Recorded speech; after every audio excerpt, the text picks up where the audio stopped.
Welcome guys, day 46 of Road to ICN. నమస్తే అందరికి. Breakfast we add 40 grams oats and 200 ml milk అయితే తీసుకున్నా. 1 scoop of ఒకటి తాగేసి ఇంకా ఏ మాత్రం లేట్ చేయకుండా జిమ్కి అయితే వెళ్ళిపోయి. ఈ రోజు నా స్కెడ్యూల్ వచ్చి చికెన్ లెగ్ లో ఉన్న నా లెగ్ వర్కౌట్. చాలా మంది నా లెగ్స్ అయితే చాలా వీక్ అని చెప్పారు. వాళ్ళు పెట్టిన ప్రతి కామెంట్ ను తీసుకొని ఫుల్ గా మోటివేట్ అయ్యి లెగ్ వర్కౌట్ చేశాను భయ్యా. బా బా బా బా చాలా ఇంటెన్స్ గా చేశాను. దోల తీరిపోయింది. ఇంకా ఇంతలాగా లెగ్ వర్కౌట్ చేశాక నా లెగ్లో ఉన్న నరాలు మొత్తం బయటకు వచ్చేసాయి. ఇంకా మన కాంపిటీషన్కి అయితే జస్ట్ ఒక్క 16 రోజులు మాత్రమే ఉన్నది.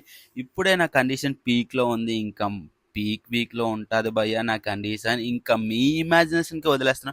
పోజింగ్ ప్రాక్టీస్ చేసి ఒక్కొక్క 5 minutes కన్ఫ్యూజ్ అయ్యాను. అసలు నేను ఈరోజు లెగ్ వర్కౌట్ చేశానా లేదా అప్పర్ బాడీ వర్కౌట్ చేశానని. ఎందుకంటే బాడీలో ఉన్న మజిల్స్ మొత్తం బయటకు వచ్చేసాయి. పీజీకి వెళ్ళి లంచ్ అయితే ప్రిపేర్ చేసుకున్నా. Lunch we add 150 grams sweet potato, 150 grams chicken, 100 grams carrot, 100 grams beans, ఇంకా 200 grams